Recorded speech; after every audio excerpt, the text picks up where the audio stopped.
ಬೆಂಗಳೂರಿನ ರವೀಂದ್ರ ಕಲಾಕ್ಷೇತ್ರದಲ್ಲಿ ಬಂಜಾರ ಸಮುದಾಯದ ನಾಯಕ ಸಂತ ಶ್ರೀ ಸೇವಾಲಾಲ್ ಪ್ರಶಸ್ತಿ ಪ್ರದಾನ ಸಮಾರಂಭ ಆಯೋಜಿಸಲಾಗಿತ್ತು.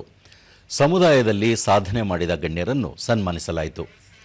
ಈ ವೇಳೆ ವಿಧಾನಸಭೆ ಉಪಸಭಾಪತಿ ರುದ್ರಪ್ಪ ಮಾನಪ್ಪಲಮಾಣಿ, ಮಾಜಿ ಸಂಸದ ಡಾ ಉಮೇಶ್ ಜಾಧವ್, ಹಿರಿಯ ಸಾಹಿತಿ ಹಂಪ ನಾಗರಾಜಯ್ಯ, ಸಾಹಿತಿ ಬಿಟಿ ಲಲಿತಾ ನಾಯಕ್ ಸೇರಿದಂತೆ ವಿವಿಧ ಗಣ್ಯರು ಪಾಲ್ಗೊಂಡಿದ್ದರು.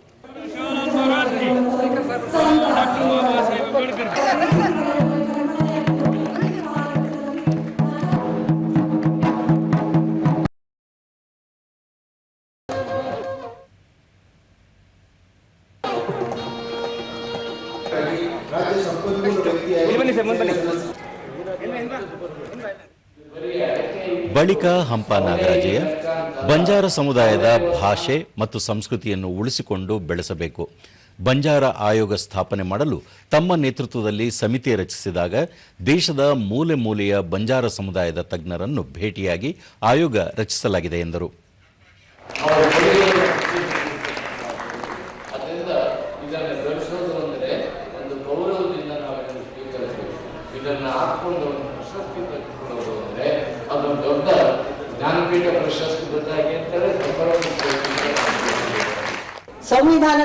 ಬಿಟಿ ಲಲಿತಾ ನಾಯಕ್, ಸಂತ ಸೇವಾಲಾಲ್ ತತ್ವಗಳನ್ನು ಪ್ರತಿಯೊಬ್ಬರೂ ಅಳವಡಿಸಿಕೊಳ್ಳಬೇಕು, ಸರ್ಕಾರ ಬಂಜಾರ ಸಮುದಾಯದ ಅಭಿವೃದ್ಧಿಗೆ ವಿಶೇಷ ಆದ್ಯತೆ ನೀಡಬೇಕು ಎಂದರು.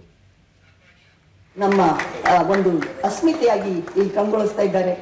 ಅವರ ಹೆಸರಿನಲ್ಲಿ ಇವತ್ತು ಸಾಕಷ್ಟು ಜನ ಪ್ರಶಸ್ತಿಯನ್ನ ಪಡೆದಿದ್ದಾರೆ. ಬಹಳ ಗಣ್ಯರು, ಅವರೆಲ್ಲ ಎಲೆಮರೆಕಾಯಿಯಾಗಿದ್ದರು. ಅವರನ್ನ ಹುಡುಕಿ ಈ ಒಂದು ಏನು ಅಕಾಡೆಮಿ ಅವರನ್ನ ಹುಡುಕಿ ಗೌರವಿಸಿದೆ. ಅದಕ್ಕಾಗಿ ನಾವು ಅವರೆಲ್ಲರಿಗೂ ಕೂಡ ನಾವು ಅಭಿನಂದಿಸಬೇಕಾಗತ್ತೆ.